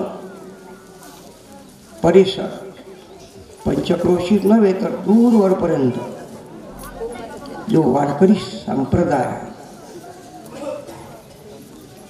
लोकांना दाखवला, पंढरपूर, आळंदी, देहू वगैरे, आणि सर्व वारकरी बनवले. त्या काली काय परिस्थिती होती परिसरामध्ये हे आम्हाला तर तसं माहिती नाही, आम्ही पाहिलेलं नाही, पण परोक्षत्वानं मात्र काही वेगळीच भयानक परिस्थिती होती पारमार्थिकदृष्ट्या. परंतु बाबांनी आपल्या जीवाचाही विचार न करता या सोनारखेड क्षेत्रामध्ये वारकऱ्यांची भगवी पताका फडकवली आणि त्या पताकेखाली सर्वांना एकत्रित आणलं आणि पंढरपूर आळंदी देवीच्या मार्गाने लावलं. त्यांचे खरे परिसरावर उपकार आहेत. संपत बाबामुळेच आज आपण वारकरी माळकरी आपल्या कपाळाला गंध हे सर्व संपत बाबामुळे झालेलं आहे. आणि त्याच संपत बाबांची एक शिष्य मंडळी आहे. त्या शिष्यमंडळीने त्यांचा आणि तो परमार्थ आहे, त्यांचं कार्य आहे, पुढे चालवलेलं आहे. त्या तीर्थक्षेत्र सोनारखेडच्या अगदी पश्चिम तीरावर पयोष्णीच्या असलेलं हे तीर्थक्षेत्रच म्हणेल मी मार्कंडा, कारण ते धोमेश्वर आहे. संपत बाबांचंही कीर्तन ऐकावं, तो संपत बाबाचा अधिकार. मामासाहेब दांडेकर महाराज आमचे गुरुनाम गुरु यांनी संपत बाबाचं कीर्तन ऐकावं. तत्कालीन सर्व समकालीन असणारी ती अध्वर्यू मंडळी संप्रदाय त्यांनी बाबांचं कीर्तन ऐकावं, मान द्यावं बाबांनी. बाबांनी हा अधिकार होता. आणि त्याच बाबांच्या या पंचक्रोशीमध्ये आणि समीप असणाऱ्या मार्कंडा गावामध्ये अनायाशी आणि उपरेकर श्री हरिभक्तपरायण जगन्नाथरावजी पेढेकर गुरुजी हे वास्तव्याला आलेले आहेत, की ज्यांचे श्रीगुरु श्री संत अच्युत महाराज असतील. त्यांना त्यांचा आशीर्वाद आहे, गुरूंचा आशीर्वाद. आणि त्या आशीर्वादातच त्यांनी आपलं व्यावहारिक पारमार्थिक कार्य केलं, क्षेत्र सांभाळलं. आणि असे असणारे जगन्नाथराव पेढेकर गुरुजी, त्यांना आज 75 वर्ष पूर्ण झालेली आहेत. आणि आता गोपाल महाराजांनी सांगितलं, धर्मसिंधूमध्ये सांगितलेलं आहे, आणि शरीराला देहाला प्राप्त झालेला आहे. तोच अमृत महोत्सव आज पूर्ण झालेला आहे. आणि त्या अमृत महोत्सवामध्ये 8 दिवसापासून हा हरिनामाचा वर्षाव चाललेला आहे, सर्वांना ऐकवलेली आहे. आणखी बरेचसे उपक्रम या सोहळ्यामध्ये सिद्ध झालेले आहेत. आणि आज त्या सोहळ्याची परिसमाप्ती, त्या परिसमाप्तीला आणि विशेष करून राष्ट्रसंत तुकडोजी महाराज यांचे परमशिष्य श्री संत अच्युत महाराज आणि त्यांचेही परमशिष्य श्री संत सचिनदेव महाराज आणि त्यांच्या गुरूंच्या पादुकासह उपस्थित झालेले आहेत. आणि म्हणून हा सोहळा निश्चितच आणि सर्वांगाने परिपूर्ण झाला. त्याचप्रमाणे महाराजांनी प्रवचनामध्ये आणि सर्वांगाने सर्व विषय हाताळलेले आहेत. खरोखर जे विषय आणि श्रवण केल्यानंतर आणि अंगीकृत असतील पा, असं त्यांनी सर्वांना मार्गदर्शनही केलेलं आहे. याप्रमाणे श्रीगुरूंच्या उपस्थितीमध्ये, गुरुबंधूंच्या उपस्थितीमध्ये, श्रीगुरूंच्या पादुकांच्या उपस्थितीमध्ये हा अमृत महोत्सव श्री हरिभक्तपरायण आणि आपले जगन्नाथराव पेढेकर गुरुजी यांचा पार पडलेला आहे. आज त्यांना 75 वर्ष पूर्ण झाली. पुढेही आणि त्यांच्याकडून आणखीही काही सत्कार्य घडावं, गोरगरिबांची सेवा घडावी, जी गाडगेबाबांनी केलेली आहे, तुकडोजी बाबा आदी करून लोकांनी केलेली आहे, संपत बाबांनी सुद्धा केलेली आहे. ती सेवा त्यांच्याकडून पुढेही व्हावी, होत राहावी, एवढ्याकरता मी त्या पांडुरंगाला, रुक्मिणी आई साहेबांना, राष्ट्रसंत तुकडोजी महाराजांना, श्री संत संपत बाबा यांना, श्री संत अच्युत महाराज यांना आणि संपूर्ण जे ग्रामस्थ दैवत आहेत त्या सर्व ग्रामस्थ दैवतांनाही सुद्धा मी प्रार्थना विनंती करतो की गुरुजींना आणि काही सुद्धा भरपूर आयुष्य प्राप्त व्हावं. कुंडली वरदान ज्ञानदेव तुकाराम पंढरीनाथ भगवान संत संपत महाराज की, संत अच्युत महाराज की. एक अभूतपूर्व आणि एक सुंदर विलोभनीय अशा प्रकारचा असणारा या प्रसंगामध्ये उपस्थित असणार आहे अच्युत महाराजांचे परमशिष्य सचिन महाराज देव व्यासपीठावर उपस्थित, त्यागी जीवन ज्यांनी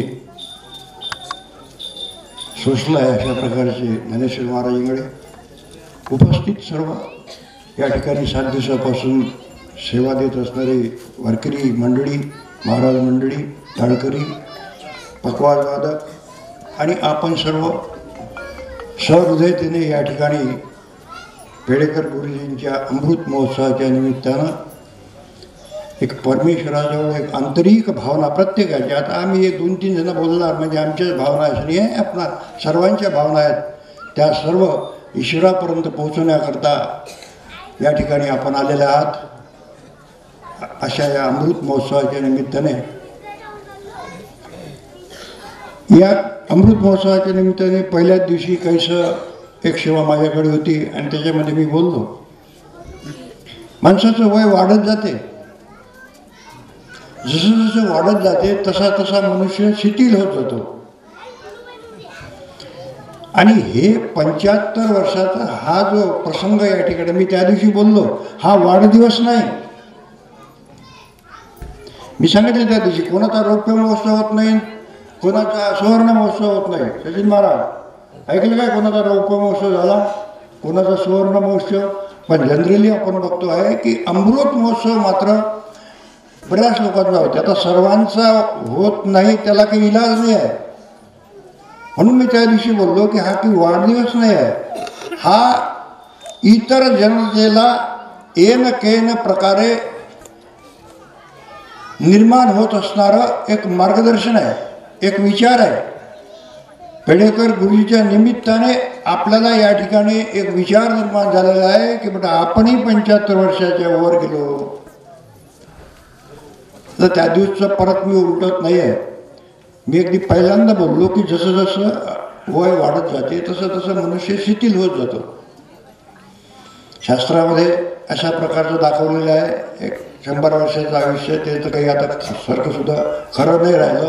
पण त्याचं बायफर्केशन आपण जर पाहिलं याच्यामध्ये, तर पहिला गृहस्थाश्रम आहे, दुसरा पहिला ब्रह्मचर्याश्रम आहे, गृहस्थाश्रम आहे, वानप्रस्थाश्रम आहे आणि शेवटला संन्यासाश्रम आहे. या 100 वर्षाची अशा प्रकारची विभागणी केलेली आहे. आणि आज जगन्नाथराव पेडे यांच्याकडे जर आपण पाहिलं तर ते आज संन्यासाश्रमामध्ये आहेत. पण तुम्हा आम्हाला हे दाखवत आहेत की याच्या अगोदर त्यांनी उपभोगलेला जो वानप्रस्थाश्रम आहे, आता या सर्वाचं चर्विचरण करता येणं आपल्याला शक्य नाही आहे. पण कसं राहावं संसारामध्ये, वास्तविक त्यांच्या जीवनामध्ये एक फार मोठं शल्य आहे की त्यांना पुत्र संतती नाही. आणि मी ते आता म्हणून दाखवत नाही की जे असे लोक असतात ना ते लय कंजूस असतात, त्याचं मन नाही होत देण्या घेण्याकरता, असे म्हणजे तुम्हाला समजलं, मी ते वापरत नाही आहे. पण जगन्नाथराव पेडेकर त्यांची स्वधर्मचारिणी कुठल्याही प्रसंगामध्ये कुठेही अशा प्रकारचं एक उडीच घालतात आणि आपलं योगदान त्या ठिकाणी खर्च करतात. साधारण गोष्ट नाही आहे. अमृत महाराजांच्या याच्यामध्ये आमच्या विमलबाईचं नाव तर मी बोललो, हां बरोबर आहे ना, 7 दिवसापासून सोन्याची हे टाकली होती अच्युत महाराजांच्या, साधी गोष्ट नाही आहे. म्हणून असे जे लोक असतात, परत आहे का आपण असे म्हणजे कसे तुमच्या लक्षात आलं की लय कंजूस असतात. पण त्यांनी समाजापुढे हे सांगितलेलं आहे की जीवनामध्ये आपल्याला हे करायचं आहे. म्हणजे वय जरी वाढलं, 75च्या वर्षाच्या पूर्वी गेले एक मला आठवते की माणसाचं जीवन कसं कसं बदलत जाते. आता फारसा आपल्याला वेळ घेता येणार नाही आहे. साधारण 100 वर्षाच्या आयुष्याचं अशा प्रकारचं वर्गीकरण या ठिकाणी आहे. ब्रह्मचर्याश्रम, गृहस्थाश्रम, वानप्रस्थाश्रम आणि संन्यासाश्रम. पण एक गोष्ट माझ्या टाळक्यामध्ये येऊन राहिली, ते आपण पहा, तुम्हाला जर स्वीकृत असेल वाटत असेल तर आपण घ्या, नाही घेत असलं तर नका घेऊ. पण 1-2 मिनिटामध्ये तेवढं सांगतो आणि मी माझं या ठिकाणी आशीर्वचन संपवतो. ब्रह्मदेवाने आयुष्य वाटलं तेव्हा प्रत्येकाला ब्रह्मदेवाने आयुष्य वाटून दिलं, कोणाला किती कोणाला किती कोणाला किती कोणाला किती. हा दृष्टांत आहे बरं का. दृष्टांत हा दृष्टांत समजण्याकरता असतो, इतकं फक्त जाणून ठेवा. ब्रह्मदेवाने आयुष्य वाटलं, सर्व त्या ठिकाणी गाय बैल डुकरं म्हशी काय जे असेल ते सर्वांना आयुष्य दिलं ब्रह्मदेवाने आणि सर्व ब्रह्मदेवाकडे गेले. प्रत्येकाला कुठलं ना कुठलं आयुष्य ब्रह्मदेवाने दिलं. आणि हा जो माणूस आहे हा मग शांततेने गेला. ब्रह्मदेवाला विचारलं काय बा तू कोण? तर म्हणे मी माणूस. उशिरा आला ना. मग आता 25 वर्ष शिल्लक आहे आयुष्य, हे घेऊन घे. मी माणसाले खरं आयुष्य 25 वर्षाच्या नंतर मग काहीतरी जबाबदाऱ्या अशा प्रकारच्या वाढतात. तेव्हा या माणसाला खरं आयुष्य दिलेलं आहे 25 वर्ष. मग हा खाली मान घालून चालला नका आपल्याला 25 वर्ष. पण ब्रह्मदेवाने जे वाटलं ना आयुष्य, त्याच्यामध्ये ती मंडळी आपापल्या घराकडे निघून आली होती. हे जनावरं गिनावरं काय जे असतील ते घराकडे निघून आली होती. प्रत्येकाला आयुष्य देऊन टाकलेलं होतं. मग हा माणूस येऊन राहिला लेखाचं आपल्याला 25 भेटलं 25 भेटलं. पण मधात जाता जाता त्याला एक बैल भेटला. त्या बैलाला म्हणे काका तुम्हाला वय भेटलं असेल? म्हणे हा. ते काका म्हणण्यामध्ये अर्थ आहे जग बखत पडा बाका. पुढे तो गधे कू कहना पडता काका. या बैलाला म्हणे काका तुम्ही कुठे गेले होते? म्हणे आयुष्य आणाले. तुम्हाला किती भेटलं? तर म्हणे 50 वर्ष. बैलाले 50 वर्षाचं आयुष्य भेटलं होतं. पण या माणसानं स्वार्थीयानं त्याचं कमी करून टाकलं. हा म्हणे काका तुम्हाला 50 वर्षाचं आयुष्य घायला पाहिजे. मायाच गव्हाने तुम्हाला चारा टाकला तर खान, आम्हीच तुम्ही पाणी पाजलं प्यान, परस्वादी जीवन राहील एवढं खायला पाहिजे. तो बैल म्हणे मंगळा कसं काय? म्हणे तू मला अर्ध देऊन दे ना. चल ब्रह्मदेवाकडे. दोघेही ब्रह्मदेवाकडे गेले. ब्रह्मदेव म्हणे तू युअर ॲडजस्टमेंट मला नाही करायचं. मग तुमचं जे ॲडजस्टमेंट आहे तुम्ही करा. काय हरकत नाही बा माझं 25 यांना देऊन टाका. मग बैलानं 25 वर्षाचं आयुष्य माणसाने दिलं. आता माणसाचं किती झालं वय? 50 झालं ना. मग हा थोडासा खुशीत आपला निघाला. कुत्र्याने 25 दिलं. मी लांबवत नाही, ब्रह्मदेवाकडूनच ते सर्व हे झालेलं आहे. कुत्र्याने 25 वर्ष आयुष्य माणसाला देऊन दिलं. आता माणसाचं वय किती झालं? हां 75 वर्ष झालं. आता बिलकुल मस्त निघाला. आता सफिशियंट आयुष्य आपल्याला भेटलेलं आहे. मग पुढे येता येता येता त्याला भेटली घुबड. ते घुबडले म्हणे आता तू कुठं गेली? ती म्हणे बाबा मी आयुष्य मागवलं. तुला किती भेटलं? तर म्हणे 50. हो तुला एवढं काल 50 पाहिजे म्हणे. त्याला जगन्नाथराव पेढेकरचं आयुष्यात त्यांच्याकडे तुमचे डोळे लागले पाहिजे त्याच्याकरता मी सांगून राहिलो. पहिलं 25 वर्षाचं आयुष्य मनुष्य चांगल्या रीतीनं जीवन जगतो. पण त्याच्यानंतर 25च्या नंतर जे आयुष्य भेटलेलं आहे ते कोणाचं आहे? झोपले काय? कोणाचं आहे? बैलाचं.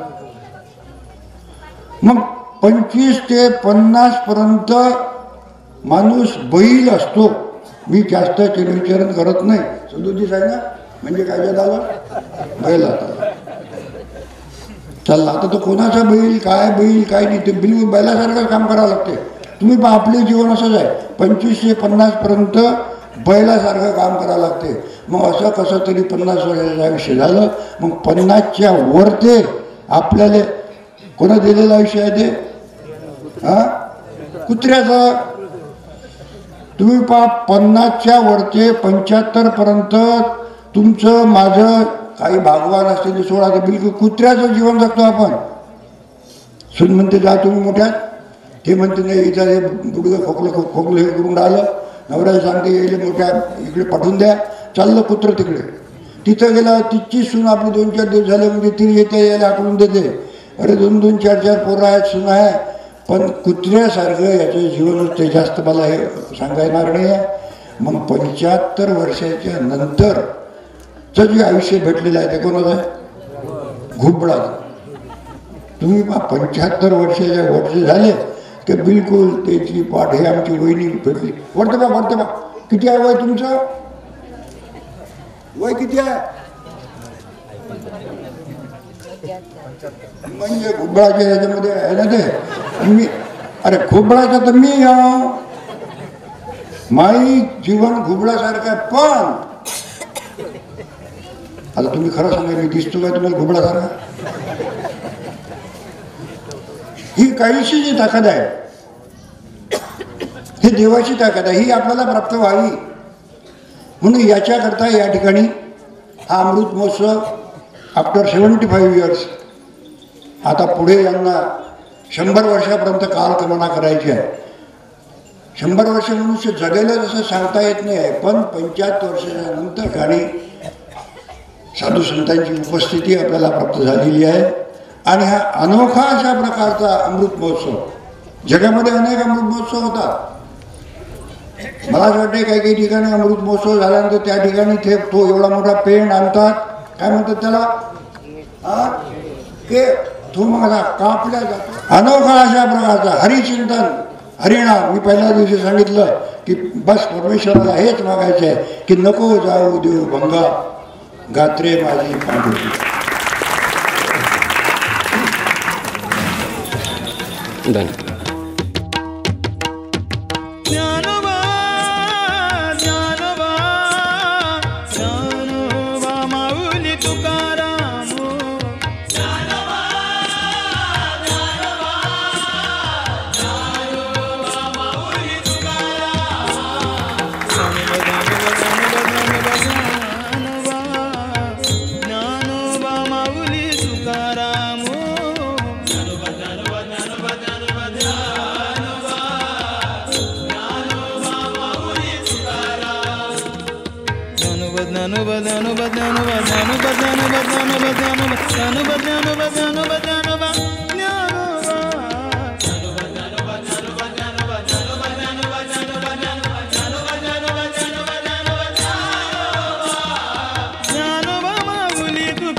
Hare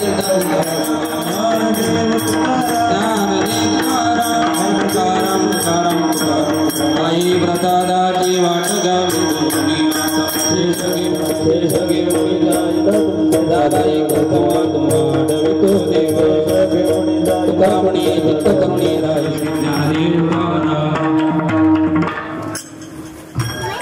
सन्मान आपल्या सेवेचा सत्कार मूर्ती श्री जगन्नाथरावजी पेडेकर गुरुजी. जय प्राप्तो आपणास सर्वदा. ग म्हणजे गजासारखी आपणा सूक्ष्मदृष्टी. ना म्हणजे नाथ आहात आपण सर्व कुटुंबाचे. थ म्हणजे थकले नाही कधी विद्यादान करताना. रा म्हणजे राही आहात आपण भागवत पंथाचे. वर्तन आहे आपल्या दिव्य विभूती सारखे. पेल्ले आपण अनेकाविध दुःख. ढेकर देऊन केली शिक्षक सेवा निवृत्ती. कर्तृत्वाचा सुगंध दरवळतो सर्वीकडे. र आणि रसिक आहात आपण संत ग्रंथाचे. हा सेवेचा सन्मान ज्यांना समर्पित करायचा आहे ते जगन्नाथरावजी पेडेकर गुरुजी. मी हरिभक्तपारायण आमच्या सर्वांमध्ये जे श्रेष्ठ व्यक्तिमत्व आहे आणि माझ्यासाठी माझं जीवन घडवण्यासाठी माझ्यासोबत सतत राहणारे आणि माझ्यासाठी एक गुरुस्थानी असणारे माझे ज्येष्ठ गुरुबंधू संतोष महाराज काळे आणि ज्यांच्या मुखातून आपण शिवमहापुराण कथा ऐकली. महाराज या आणि हे सन्मानपत्र मामांना द्यायचं आहे. हे सन्मानपत्र सर्वांनी करून घ्या.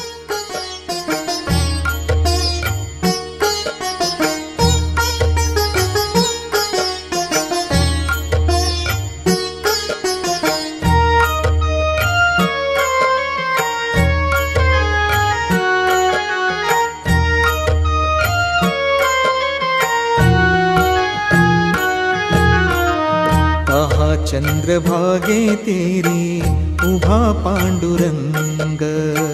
आहा चंद्रभागे तेरी उभा पांडुरंग. आनंदात वाजे टाळ वाजतो मृदुंग. आनंदात वाजे टाळ वाजतो मृदुंग. आहा चंद्रभागे तेरी उभा पांडुरंग. आहा चंद्रभागे तेरे उभा पांडुरंग.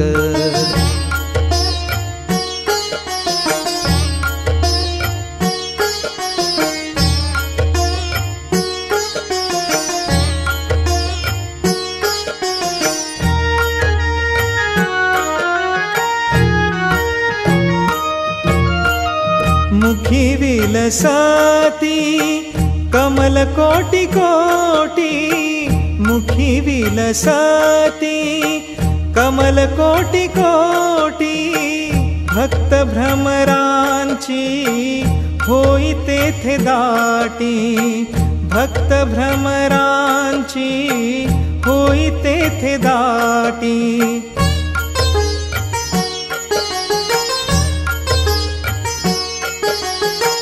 सुख मकरंदी भिजे अंग अंग.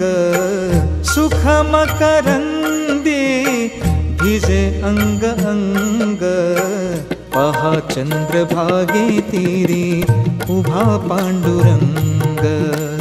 पहा चंद्रभागे तेरी उभा पांडुरंग.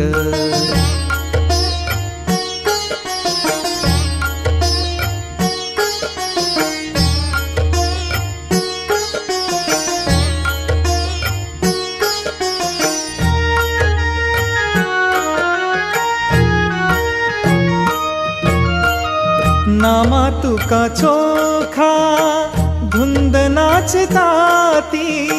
नामा तुका चोखा धुंद नाचताती. जना सखु मुक्ताई अभंगास गाती. जना सखु मुक्ताई अभंगास गाती.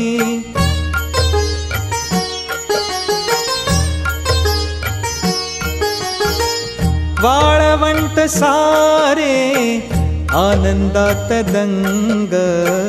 वाळवंट सारे आनंदात दंग पहा चंद्रभागे तीरी उभा पांडुरंग पहा चंद्रभागे तीरी उभा पांडुरंग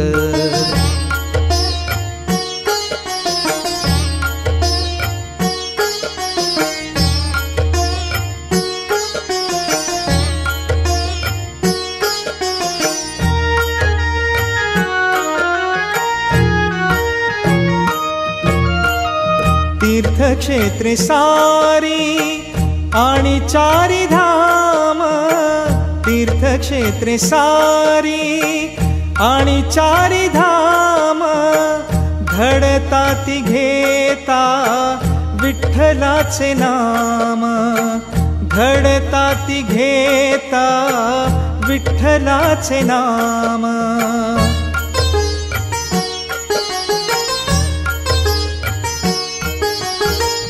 हरे जीवनिया ब्रह्मानंदी रंग हरे जीवनिया ब्रह्मानंदी रंग पहा चंद्रभागे तीरी उभा पांडुरंग पहा चंद्रभागे तीरी उभा पांडुरंग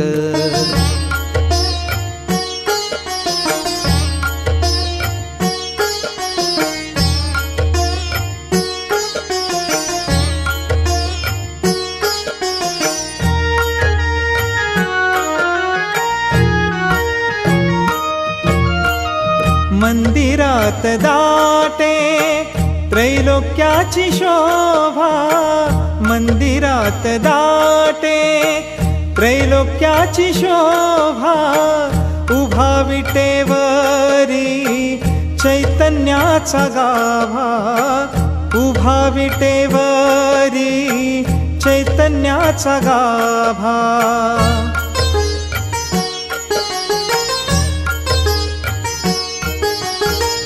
उठती मनात आनंद तरंग उठती मनात आनंद तरंग पहा चंद्रभागे तीरी उभा पांडुरंग पहा चंद्रभागे तीरी उभा पांडुरंग आनंदात वाजे टाळ वाजतो मृदुंग आनंदात वाजे टाळ वाजतो मृदुंग पहा चंद्रभागे तीरी उभा पांडुरंग पहा चंद्रभागे तीरी उभा पांडुरंग पहा चंद्रभागे तीरी उभा पांडुरंग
आनन्दकन्दं हृतपापवृन्दं सानन्दमानन्द गवने वसन्तम् आनन्दकन्दं हृतपापवृन्दम् वाराणसीनाथ मम नाथनाथं श्रीविश्वनाथं शरणं प्रपद्ये वाराणसीनाथं मम नाथनाथं श्रीविश्वनाथं शरणं प्रपद्ये हर हर शम्भो शम्भो शिव महदेव शम्भो शम्भो शिव महदेव हर शम्भो शम्भो शिव महदेव शम्भो शम्भो शिव महदेव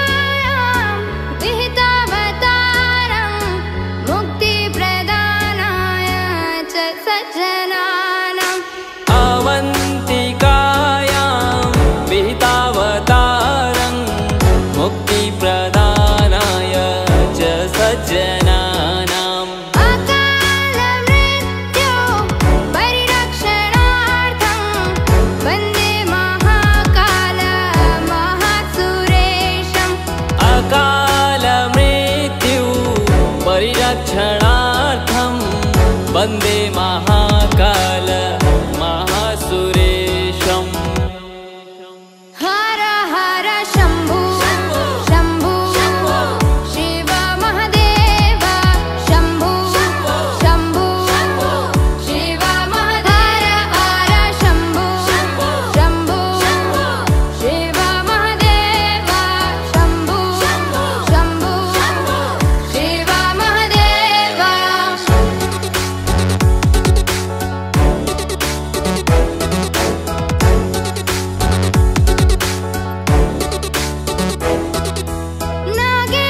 नागेन्द्रहाराय त्रिलोचनाय भस्माङ्गरागाय महेश्वराय नागेन्द्रहाराय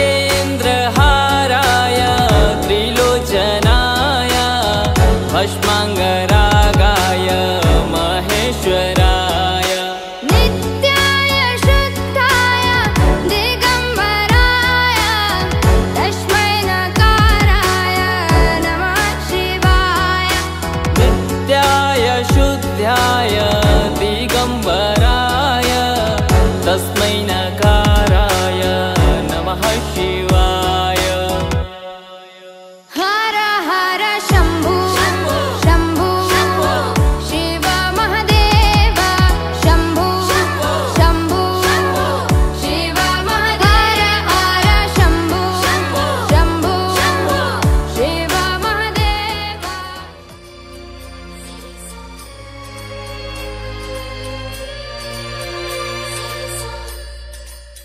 वो है रंगीला शेर छबीला वो है नटखट वो जमुना तट फेर लगाए नीली बजाए गोपियों के संग रास रचाए नीली बजैया रास रचैया शाम सलोना है जो है अलबेला मद नैनो वाला जिसकी दीवानी ब्रिज की हर बाला वो किसना है वो किसना है वो किसना है वो किसना है किसना है जो है अलबेला मद नैनो वाला जिसकी दीवानी ब्रिज की हर बाला वो किसना है वो किसना है वो किसना है